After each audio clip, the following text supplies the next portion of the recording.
যিসকলে 600 টকাটো লৈছিলে আজি আপোনালোকে উভতাই দিয়ক সৰস্বতী পূজাৰ চান্দাটো কালেক্ট নকৰিব you are not tax collector of Guwahati municipality আজি বেলেগ বাদ দিয়ক মুখ্যমন্ত্ৰীৰ সমষ্টিৰ শুৱালকুছি কলেজ উঠাই দিছে অধ্যক্ষজনে কলেজৰ অধ্যক্ষসমূহে ভাবে যে একাংশই যে ল'ৰা ছোৱালীৰ পৰা ফিজ নললে কিবা ভাল নালাগে অশান্তি এটা লাগি থাকিলে মনটোত বহুতৰ এনেকুৱা এটা মই ফিলিংছ দেখা পাইছো কলেজৰ অধ্যক্ষসমূহলৈকে মোৰ এটা অনুৰোধ যে আপোনালোকে জানে যে মহাবিদ্যালয়খনত আমি ফ্ৰী এডমিশ্যন দিওঁ তাৰ পিছত ষ্টুডেণ্টৰ লগত আমি কিয় যুঁজবাগৰ কৰি থাকিব লাগে আমি কিয় ষ্টুডেণ্টৰ পৰা ল'ব লাগে লাগিলে 600 টকা মোক খুজি দিয়ক আকৌ যে মুখ্যমন্ত্ৰী মহোদয় আপুনি যদি ইমান দিছেই মোক আৰু এটা 600 টকা দি দিয়ক অধ্যক্ষসকলৰ লগত ষ্টুডেণ্টৰ সম্পৰ্ক তেতিয়া ভাল হ'ব যেতিয়া ইউ কেন টেক ক্ৰেডিট যে বাবা মই চৰকাৰে দিয়া বুলি ক'ব নালাগে যে মই তোক ফ্ৰী এডমিশ্যন কৰি দিলোঁ complete go and sign in the life আপোনালোকে লগত কি লগাই দিয়ে নহয় না মেগাজিন উলাব লাগিব কলেজ উইক কৰিব লাগিব 600 টকা দিয়ক you are not tax collector of Guwahati municipality corporation এই যিটো আজি মই এই মিটিংখন নাপাতিলোহেঁতেন এই মিটিংখন যোৱাকালি পূব বংশৰ কলেজৰ অধ্যক্ষক মোৰ নিজৰ ইনিচিয়েটিভত মই ছাছপেণ্ড কৰিছিলোঁ Ranoj Pegu was reluctant DPI was reluctant মই বুজাই দিম বুজোৱা বুজি কথা নাই কিয় বুজাব লাগে কাক বুজাম আমি মই মোৰ ল'ৰাকহে বুজাম বাকি মই কলেজৰ অধ্যক্ষ এজনক বুজোৱাৰ মোৰ সাহস আছে নেকি I have to implement the rule and law বুজোৱাৰ মোৰ অধিকাৰ ক'ত আছে বুজালে তেওঁ বুজিব কিয় মোক ক'ব ভাই আপুনি এজন মুখ্যমন্ত্ৰী আপুনিতো আপোনাৰ কি ডক্টৰেট আছে কি PhD আছে মই ইমান শিক্ষা দীক্ষা ল'লো মোক কিয় আপুনি বুজায় আমাৰতো বুজোৱা কাম নহয় না বুজনি লোৱাটো আপোনালোকৰ কাম Being the government employee, public servant, it is your responsibility to obey the government order in toto. আজি বেলেগ বাদ দিয়ক মুখ্যমন্ত্ৰীৰ সমষ্টিৰ শুৱালকুছি কলেজতে 600 টকা উঠাই দিছে অধ্যক্ষজনে মোলৈকে লৰাইটো আৰু অসত্য কথা নকয় WhatsAppত আহিব ফেচবুকত আহিব and I have a connectivity with the student community so মোৰ ৰিকুৱেষ্ট আজি গৈ আপোনালোকক লাগিলে 600 টকা মই আৰু বেছি কৈ দি দিম কোনো অসুবিধা নাই but free admission should be free admission ইয়াত কোনো ডাইলুশন হ'ব নালাগে এটা সামৰ পৰা আপোনালোকে টকা লয় যোন সমাজত সমৰ্থবান 4 লাখ টকাৰ ওপৰত ইনকাম আছে এইবাৰ আমাৰ সাৰ্কুলাৰ 2 লাখ টকা আছিল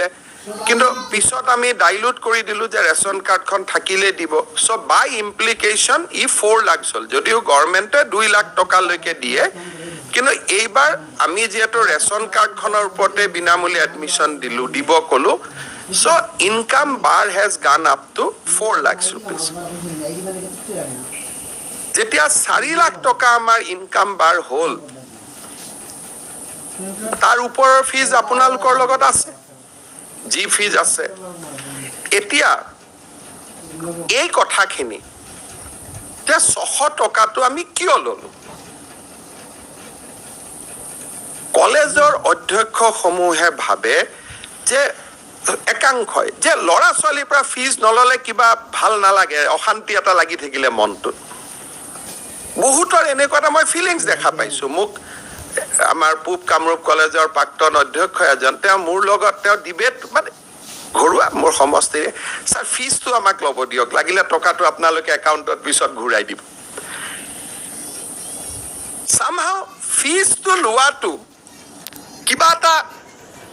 কি আছে মই নাজানো they enjoy taking the fees বলে স্যার আপোনালোকে ফ্রি দিব ডাইরেক্টলি একাউন্টত ঘুরাই দিব আমি একাউন্ট নম্বরটো ঘুরাই দিম কিন্তু আমাক সুপ্ৰিম কোৰ্টৰ নিৰ্দেশ আছে যে কোনো অস্থায়ী কৰ্মীক স্থায়ীকৰণ কৰিব নোৱাৰে তাৰ কাৰণে ইন্টাৰভিউ হ'ব লাগিব সেইকাৰণে সুপ্ৰিম কোৰ্টৰ বিৰুদ্ধেতো অসমৰ মুখ্যমন্ত্ৰী যাব নোৱাৰে কিন্তু কাৰো চাকৰি আমি খাব খোজা নাই 60 বছৰলৈকেও চাকৰি কৰক কিন্তু অস্থায়ী কৰ্মচাৰীক ৰেগুলাৰাইজেশ্যন কৰাৰ পাৱাৰটো কেবিনেট আৰু মুখ্যমন্ত্ৰীৰ পৰা সুপ্ৰিম কোৰ্টে কাটি লৈ গৈছে উমা দেৱী ভাৰ্চেছ গভৰ্ণমেণ্ট অফ ইণ্ডিয়া এই ভাৰ্ডিক্টৰ জৰিয়তে যেতিয়া মুখ্যমন্ত্ৰী বা কেবিনেটৰ হাতত সেই পাৱাৰটো এতিয়া নাই এই স্থানত হ'ব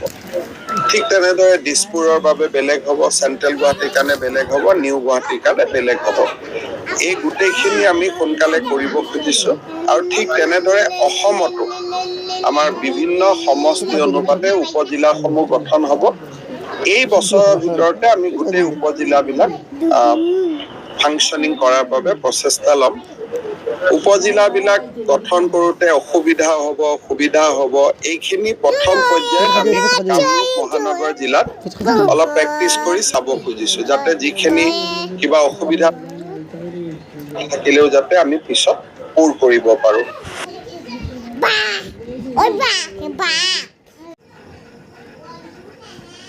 শিক্ষকসকলৰ লগত কিন্তু আমাৰ যোৱা কিছুদিন পূৰ্বে সমগ্ৰ শিক্ষা অসমৰ মিছন সঞ্চালকগৰাকীয়ে এখন নিৰ্দেশনা পত্ৰ প্ৰকাশ কৰিছিল আৰু সেই নিৰ্দেশনা পত্ৰত আমাৰ শিক্ষা বিভাগৰো যিখিনি আমাৰ খণ্ড শিক্ষা বিষয়া কাৰ্যালয় বা জিলা কাৰ্যালয় আছে তাতেও কিন্তু 2 চাম কৰ্মচাৰী আছে এছাম নিয়মীয়া কৰ্মচাৰী শিক্ষা বিভাগৰ অন্তৰ্গত আৰু এছাম সৰ্বশিক্ষাৰ অধীনত কৰ্মৰত কৰ্মচাৰী আৰু সৰ্বশিক্ষাৰ অধীনত কৰ্মৰত কৰ্মচাৰীসকলকো কিন্তু এই শিক্ষা সেতুৰ জৰিয়তে তেওঁলোকৰ পঞ্জীয়ন তথা উপস্থিতি প্ৰদান কৰাৰ কাৰণে এক নিৰ্দেশনা প্ৰদান কৰিছিলে সেই নিৰ্দেশনা কতদূৰ কাৰ্যকৰী হৈ আছে নে হোৱা নাই সেই বিষয়ে আমি অৱগত নহয় কাৰণ আমি যেহেতু বিদ্যালয়ত থকা শিক্ষক আমি শিক্ষকসকলৰ কথাখিনিহে আমি বিশেষকৈ অৱগত আৰু অতি দুখেৰে আজি যেহেতু শিক্ষা সেতুৰ এই আলোচনা আৰম্ভ হৈছে গতিকে অতি দুখেৰে জনাওঁ যে এই নিৰ্দেশনাটো যোৱা 6 তাৰিখে আমাৰ বিদ্যালয় শিক্ষা বিভাগৰ সচিবগৰাকীয়ে প্ৰদান কৰাৰ পিছত যোৱা কেইটা দিনত আমাৰ ইতিমধ্যে 4গৰাকীকৈ সতীৰ্থ মৃত্যুমুখত পৰিছে কাৰণ ইতিমধ্যে আপুনিও উল্লেখ কৰিছে বা আমাৰ সভাপতি মহোদয় ইতিমধ্যে উল্লেখ কৰি গৈছে যে এগৰাকী শিক্ষকে উপস্থিতি দিওঁতে 10 পৰা 15 মিনিট সময় কেতিয়াবা প্ৰয়োজন হৈ যায় কাৰণ যেহেতু গোটেই ব্যৱস্থাটোৱে বিসংগতিপূৰ্ণ গোটেই যেটো এপ সেই এপটোৱে বিসংগতিপূৰ্ণ লগতে যেটো চৰকাৰীভাৱে প্ৰদত্ত টেবলেট সেই টেবলেটটো যথেষ্ট ত্ৰুটিপূৰ্ণ মানে এই চৰকাৰীভাৱে প্ৰদত্ত যেটো টেব য'ত 3G ইণ্টাৰনেট সংলগ্ন হৈ আছে বিসংগতিপূৰ্ণ বুলি আপুনি কৈছে তাত কাৰোবাৰ কিবা কমিছনৰ অংক জড়িত আছে নে কি আপোনাক কি হলাই চাওক প্ৰথমতে ইয়াতে এটা কথা উল্লেখ কৰিব লাগিব যে যোৱা 2021 চনতে মানে এটা ৰিমছ বুলি প্ৰথম পদক্ষেপ এটা লৈছিলে অনলাইন এপৰ জৰিয়তে শিক্ষকৰ উপস্থিতি লোৱাৰ কাৰণে আৰু সেই ৰিমছ এপছটো যেতিয়া তেওঁলোকে উন্মোচন কৰিছিলে তেতিয়া কিন্তু শিক্ষকসকলক নিজৰ ব্যক্তিগত মোবাইলতে সেই এপটো ইনষ্টল কৰাৰ তেওঁলোকে নিৰ্দেশনা দিছিলে কিন্তু যেতিয়া ৰিমছ এপছৰ বিষয়বস্তুবোৰ অধ্যয়ন কৰা হ'ল তেতিয়া সেই ৰিমছ এপছৰ যেটো নিৰ্মাণকাৰী প্ৰতিষ্ঠান সেই প্ৰতিষ্ঠানে ক'লে যে আমি ইউজাৰসকলৰ মানে যেটো ব্যক্তিগত যেটো তথ্য সেই তথ্যৰ মানে যেটো আমাৰ সেই থাকিব লাগে সুৰক্ষিত থাকিব লাগে সেই সুৰক্ষিত কৰাৰ তেওঁলোকে দায়িত্ব নলয় গতিকে ৰিমছ এপছৰ ওপৰত গুৱাহাটী উচ্চ ন্যায়ালয়ত এটা গোচৰ পঞ্জীয়ন হ'ল আৰু গুৱাহাটী উচ্চ ন্যায়ালয়ে এটা ৰায়দান দিছিলে যে শিক্ষা বিভাগে এনেকুৱা কিবা ব্যৱস্থা কৰিব বিচাৰিছে তাক কৰক কিন্তু শিক্ষক কৰ্মচাৰীক এই ব্যক্তিগত মোবাইলত এপটো ইনষ্টল কৰাৰ ক্ষেত্ৰত শিক্ষক কৰ্মচাৰীসকল বাধ্য নথাকিব বুলি তেওঁলোকে ৰায়দান প্ৰদান কৰিছিল উচ্চ ন্যায়ালয় আৰু সেই ৰায়দানৰ পৰৱৰ্তী পৰ্যায়ত সেই ৰিমছ এপছকে অলপ নতুন ৰূপত সজাই পৰাই আনি শিক্ষা সেতুৰ নামাকৰণেৰে এই এপটো প্ৰচলন কৰিলে আৰু লগতে চৰকাৰীভাৱে টেবলেট যোগান ধৰা হ'ল বিদ্যালয়সমূহত আৰু বৰ্তমান পৰিস্থিতিত সেই চৰকাৰীভাৱে প্ৰদত্ত যেটো টেবলেট সেই টেবলেটৰ জৰিয়তে উপস্থিতি প্ৰদান কৰোঁতে ইমানখিনি বিসংগতি আনকি এনেকুৱা হৈ আছে যে আজি মোৰ বিদ্যালয়ৰ যেটো টেবলেট তাতে আমি প্ৰত্যেকগৰাকী শিক্ষকে উপস্থিতি দিছোঁ আমাৰ উপস্থিতিৰ তাতে ওলাই আছে এপটোত কিন্তু কিছু সময় পিছত বিদ্যালয় চলি থকা কিছু সময় পিছত ঊৰ্ধ্বতম কৰ্তৃপক্ষ বা CRCC ফালৰ পৰা আমাক ফোন কৰি কৈছে যে আপোনাৰ বিদ্যালয়ত আজি তাৰিখত এজনো উপস্থিত নাই। অৰ্থাৎ মই এতিয়া কেনেকৈ গম পাম যে মোৰ উপস্থিতিটো তেওঁলোকৰ যিটো ৱেবছাইট আছে তাতে সংলগ্ন হৈছে নে নাই, সেই চিন্তাও শিক্ষকসকলে যদি কৰি থাকিবলগীয়া হয়। আৰু ৰাতিপুৱা সময়ত আপুনি নিশ্চয় গম পায় যে বৰ্তমান অসমৰ বিভিন্ন স্থানত যিটো স্কুলৰ বিদ্যালয়ৰ যিটো সময় সেইটো বেলেগ বেলেগ হৈ আছে। যোৱা কিছুদিন পূৰ্বে যেতিয়া গ্ৰীষ্ম প্ৰবাহ হৈছিল ৰাজ্যত, তেতিয়া বিদ্যালয় সময়সূচীবোৰ আগুৱাই দিয়া হৈছিলে। বিভিন্ন জিলাত 7:30টাৰ পৰা বিদ্যালয়সমূহ অনুষ্ঠিত হৈ আছে, কোনো জিলাত 8টাৰ পৰা হৈ আছে, কোনো জিলাত 9টাৰ পৰা হৈ আছে। অৰ্থাৎ বিদ্যালয় প্ৰৱেশৰ সময়বোৰো বেলেগ বেলেগ হৈ আছে। আৰু লগতে এই শিক্ষা হেতু এপৰ নামত যিটো জাপি দিয়া ব্যৱস্থা, মানে শিক্ষকসকলক আমাৰ এনেকুৱা অনুভৱ হৈছে যে বিভাগীয় ফালৰ পৰাই এই এটা বিসংগতিপূৰ্ণ ত্ৰুটিপূৰ্ণ এটা এপ আৰু এটা অতি নিম্ন মানদণ্ডৰ এটা টেবলেট প্ৰদান কৰি শিক্ষকসকলক ৰাজহুৱাভাৱে অপৰাধী সজাবলৈ যেন বিচৰা হৈছে। শিক্ষকসকল যেন ফাঁকিবাজ, তেওঁলোকে পালামাৰা শিক্ষক বা তেওঁলোকে নিজৰ কৰ্তব্যত গাফিলতি কৰে, তেনেকুৱা ধৰণৰ বিষয়বস্তুবোৰ যাতে তেওঁলোকে উন্মোচন কৰিব পাৰে, মানে ষড়যন্ত্ৰমূলকভাৱে। কাৰণ যদি শিক্ষকসকলৰ প্ৰকৃত মূল্যায়ন হ'ব লাগে তেনেহ'লে উপস্থিতি প্ৰদান কৰাটোৱে কিন্তু একমাত্ৰ আহিলা হ'ব নোৱাৰে বা একমাত্ৰ সূচক হ'ব নোৱাৰে। গতিকে আমি আৰু এই বিষয়ত মানে ডাঙৰীয়া, এই শিক্ষকসকলৰ নামতেই দুৰ্নীতি কেলেংকাৰীও সংঘটিত কৰিছিল এই অসমতেই। শিক্ষক নিযুক্তিৰ নামত কেলেংকাৰী, অমুকৰ নামত কেলেংকাৰী চৰকাৰৰ একাংশ মন্ত্ৰীয়ে কৰিছিল। এইখন অসমৰ ইতিহাসৰ পাতত এনে বহু উদাহৰণ আছে। এই শিক্ষকসকলক কেনেধৰণে টাৰ্গেট কৰা হয়, এই শিক্ষকসকলক কেনেধৰণে এবুৰি সমস্যাৰে ভাৰাক্ৰান্ত কৰিবলৈ চেষ্টা কৰা হয়। দৰমহা নোপোৱাৰ কথা, বছৰ বছৰ ধৰি দৰমহা নোপোৱা শিক্ষক তেতিয়াও অগপৰ দিনত আছিল এইখন অসমতেই। নিযুক্তি কেলেংকাৰী এইখন অসমতেই হৈছিল এটা সময়ত। সেইবোৰ কথা এতিয়া কৈ থাকিলেও উৰকি নপৰিব। আৰু এতিয়া আমি যি সবকা সাথ সবকা বিকাশৰ কথা বাইদেৱে ক'লে, এতিয়া চৰকাৰখনেও কৈ থাকে, কিন্তু সামগ্ৰিক বিকাশ কিমান হৈছে সেইটোৱে বৰ ডাঙৰ প্ৰশ্ন। আৰু আমি বাস্তৱ ক্ষেত্ৰত যিখিনি দেখা পাই আছোঁ, শিক্ষকৰে যেতিয়া সামগ্ৰিক বিকাশ হোৱা নাই, তেনেহ'লে আন মানুহৰ সামগ্ৰিক বিকাশ ক'ৰ পৰা হ'ব? মই আকৌ এবাৰ ত্ৰৈলোক্য ডেকা ডাঙৰীয়া আপোনাৰ কাষলৈ আহিছোঁ। 2009 চনৰ শিক্ষা অধিকাৰ আইন অনুসৰি প্ৰতিখন বিদ্যালয়ৰ আন্তঃগাঁথনি ভাল কৰা, শিক্ষক নিযুক্তি বৃদ্ধি কৰা, সকলোকে নিয়মীয়াকৰণ কৰা, তেনেধৰণৰ এখন আইন হৈ গ'ল আমাৰ দেশত। তাৰ পাছতো সেই আইনবোৰ কাৰ্যকৰী নকৰাটোৱে কি সূচাইছে? নাই, সেইটোৱে কৈছোঁ। এতিয়া মানে এইটোৱে সূচাইছে যে আমি আইন তোমালোকক কেৱল চবক দিবলৈ সৃষ্টি কৰিম, আমি মানুহক কেৱল মানে আকৰ্ষণ কৰিবলৈ সৃষ্টি কৰিম, কিন্তু লাভ কোনেও একো নাপাব। সেইটোৱে হোৱা নাই নে এতিয়া? সেইটোৱে হৈ আছে,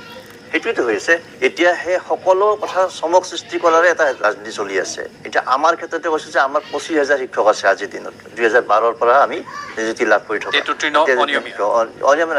মানে ঠিকাভিত্তিক, আমি নিয়মীয়াই কিন্তু ঠিকাভিত্তিক। আৰু দৰমহা ৰেগুলাৰ টিচাৰৰ সমপৰ্যায়ৰ একেই। যে আমাক 2016 চনতে যেতিয়া প্ৰথম বিজেপি চৰকাৰে তেওঁলোকৰ ইস্তাহাৰ বনাইছিল, নিৰ্বাচনী ইস্তাহাৰ বনাইছিল, তাতে উল্লেখ কৰিছিল, স্পষ্টভাৱে উল্লেখ আছে যে মানে বিজেপি চৰকাৰ শাসনলৈ আহিলে অহাৰ পিছতে আমাৰ এই শিক্ষকসকলক সকলোকে নিয়মীয়াকৰণ কৰা হ'ব।